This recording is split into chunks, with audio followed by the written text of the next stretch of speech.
ഇന്ന് ഞാൻ നിങ്ങളെ പരിചയപ്പെടുത്തുന്നത് മണിമുല്ലയെയാണ്.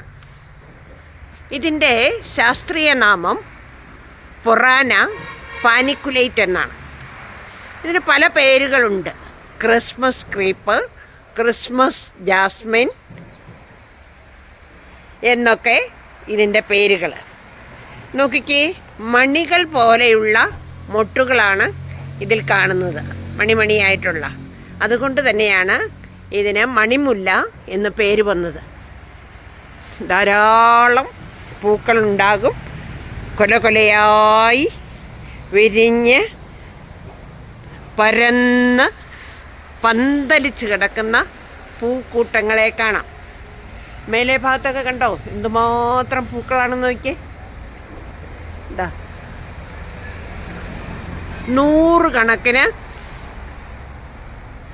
തേനീച്ചകളാണ് ഇതിൽ വന്ന് തേൻ നുകർന്നു പോകുന്നത്. അതേപോലെ തന്നെ ധാരാളം വണ്ടുകളെയും നമുക്ക് കാണാവുന്നതാണ്. നല്ല വാസനയുണ്ട്, അതോടൊപ്പം തന്നെ ധാരാളം പൂക്കളും. പടർന്നു കയറുവാൻ ഇടം കിട്ടിയാൽ വളരെ ദൂരത്തേക്ക് വ്യാപിക്കുന്ന ഒരു ചെടി കൂടിയാണ് ഈ മണിമുല്ലകൾ.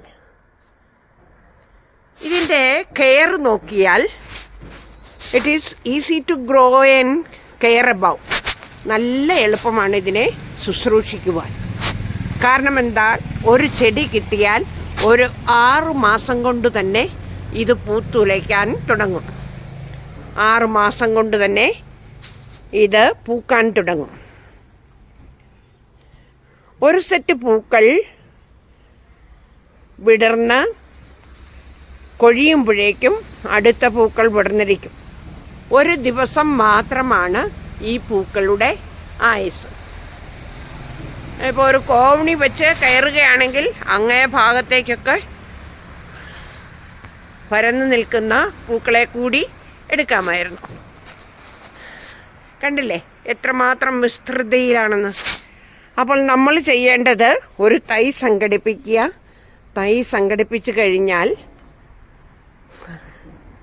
മണ്ണ്, ചാണകപ്പൊടി അല്ലെങ്കിൽ മണ്ണിര കമ്പോസ്റ്റ് ഇവ ചേർത്ത മിശ്രിതത്തിൽ ഈ ചെടിയെ നട്ടുകൊടുക്കുക.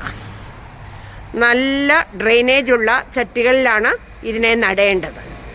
അല്ലെങ്കിൽ പിന്നെ നിങ്ങൾക്ക് ഇതിനെ നടാൻ മറ്റൊരു ഓപ്ഷൻ മണ്ണിൽ നടുക എന്നുള്ളതാണ്. അതിനുശേഷം ഇത് പടർന്ന് കയറുന്ന സമയത്തിന് ഇതിന് താങ്ങ് നൽകണം. താങ്ങുകളിൽ പടർന്ന് പന്തലിച്ച് നിൽക്കും. ഒരു ക്ലൈംബർ ആയതുകൊണ്ടും ക്രീപ്പർ ആയതുകൊണ്ടും ഇതിനെ പ്രത്യേകം പരിഗണിക്കേണ്ടതുണ്ട്. ഇങ്ങനെയുണ്ടാകുന്ന ഈ പൂക്കളുടെ ആയുസ് ഒരു ദിവസം മാത്രമാണ്. ഒരു ദിവസമാണെന്ന് പറഞ്ഞിട്ട് കാര്യമില്ല. ആ ഒരു ദിവസം കൊണ്ട് നമ്മളെ സന്തോഷിപ്പിക്കുവാൻ ഈ പൂക്കൾക്ക് കഴിയുമെന്നുള്ളതാണ് ഏറ്റവും വലിയ സത്യം. ധാരാളം തേനീച്ചകൾക്ക് തേൻ നുകരുവാൻ അവസരമൊരുക്കുന്നു. അതേപോലെ തന്നെ ധാരാളം പൂക്കൾ തരുന്നു. ഇടയ്ക്കൊരു പ്രൂണിങ് നല്ലതാണ്. പൂക്കൾ കൊഴിഞ്ഞ സമയം നോക്കി പ്രൂണിങ് നൽകുന്നത് നല്ലതാണ്. അതേപോലെ തന്നെ ഫോസ്ഫറസ് അടങ്ങിയ വളം, എല്ലുപൊടി, അല്പം വേപ്പിൻ പിണ്ണാക്ക്, അതേപോലെ തന്നെ മണ്ണിര കമ്പോസ്റ്റ് ഇവയൊക്കെ നൽകിയാൽ മതി. ഇനി അല്ലാതെ രാസവളങ്ങൾ നൽകുന്നവർക്ക് DAPയും അതേപോലെ 19-19-19 ഇടയ്ക്ക് നൽകാവുന്നതാണ്. അപ്പോൾ ധാരാളം പൂക്കൾ ഉണ്ടാകും.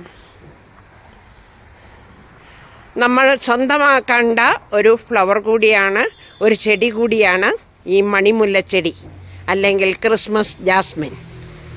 ധാരാളം പൂക്കൾ തരുന്ന ഈ ചെടിയെ സ്വന്തമാക്കി നമ്മുടെ വീട്ടിൽ നിലനിർത്തുവാൻ എല്ലാവർക്കും ഇഷ്ടമുണ്ടാകില്ലേ? അധിക വിലയൊന്നുമില്ല.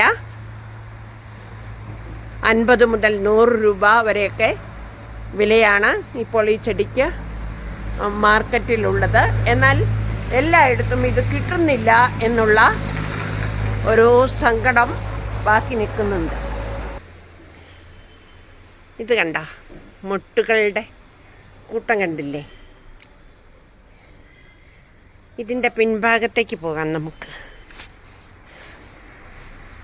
ഇത് കണ്ട, ഒരു കുലയിൽ തന്നെ ധാരാളം പൂക്കളാണ് വിരിയാൻ നിൽക്കുന്നത്.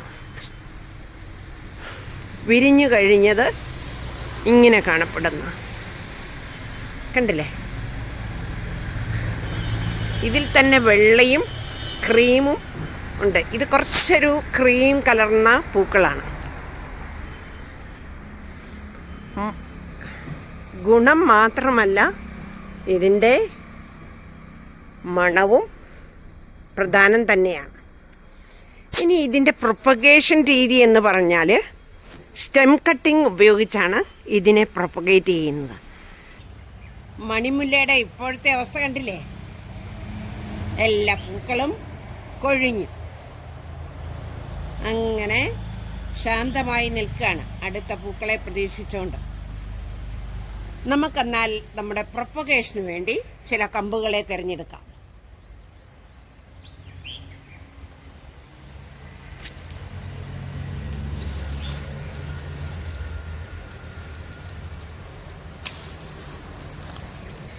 കമ്പ് പിടിപ്പിച്ചെടുക്കാൻ സാധിക്കും. അപ്പോൾ മറ്റുള്ളവർക്ക് വേണമെങ്കിൽ കൊടുക്കാം, അല്ലെങ്കിൽ നിങ്ങൾക്ക് തന്നെ വേറൊരു സ്ഥലത്തേക്ക് മാറ്റി നടണമെങ്കിൽ നിങ്ങൾക്ക് പിടിപ്പിക്കാം. മണിമുല്ലേനെ നമുക്ക് നടാം. ഇതൊക്കെ നനഞ്ഞു കിടക്കുന്ന മണ്ണാണ്.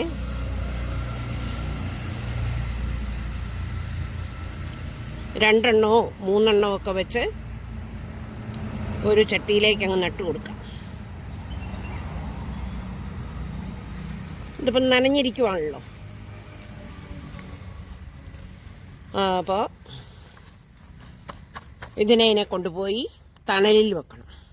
തണലിൽ വെച്ച് ഇത് കുറച്ച് ദിവസങ്ങൾ പിടിക്കും. ഒരു 10-20 ദിവസമെങ്കിലും കഴിയുമ്പോഴാണ് ഇതിൻ്റെ വേര് വരുള്ളൂ. ഇടയ്ക്ക് പൊക്കി നോക്കുക ഒന്നും വേണ്ട, ഇടയ്ക്ക് നനച്ച് കൊടുക്കുക മാത്രം. അങ്ങനെ വെച്ച് കഴിഞ്ഞാൽ ഇത് പിടിച്ചു കഴിഞ്ഞു. ഇതിനെ നമുക്ക് വെയിലിലേക്ക് കൊണ്ടുവരാം. അവിടെ ഒന്ന് വളരാൻ തുടങ്ങും. ഒരു 2-3 മാസമൊക്കെ കഴിയുമ്പോഴേക്കും ഇത് നല്ലവണ്ണം പിടിച്ചങ്ങ് കയറി വരും. അപ്പോൾ നമ്മൾ വലിയ ചട്ടിയിലേക്കാണെങ്കിൽ ചട്ടിയിലേക്ക്, അതല്ല നിലത്താണെങ്കിൽ നിലത്ത് ചാണകപ്പൊടിയോ അല്ലെങ്കിൽ മണ്ണിര കമ്പോസ്റ്റോ കുറച്ച് മറ്റ് ചകിരിപ്പൊടിയും മണലും മണ്ണും ഒക്കെ ചേർത്ത മിശ്രിതമില്ലേ, നമ്മുടെ സാധാരണ മിശ്രിതം, അതിലേക്ക് നട്ടുകൊടുക്കുക. ഒരു അടുത്ത സീസൺ ആകുമ്പോഴേക്കും നമുക്ക് പൂക്കൾ ധാരാളമായി കിട്ടിത്തുടങ്ങും. ഈ വീഡിയോ നിങ്ങൾക്ക് ഇഷ്ടമായെന്ന് കരുതട്ടെ. ഇത് ഇഷ്ടമായെങ്കിൽ കൂട്ടുകാർക്കൊക്കെ ഒന്ന് ഷെയർ ചെയ്യണേ, കമൻ്റ് ഇടണേ. സബ്സ്ക്രൈബ് ചെയ്യാതെ കാണുന്നവരുണ്ടെങ്കിൽ ഒന്ന് സബ്സ്ക്രൈബ് ചെയ്ത് സപ്പോർട്ട് ചെയ്യുക. അപ്പോൾ നിങ്ങൾക്ക് ഞാനിടുന്ന എല്ലാ വീഡിയോസും കാണാൻ സാധിക്കും. Thank you for watching.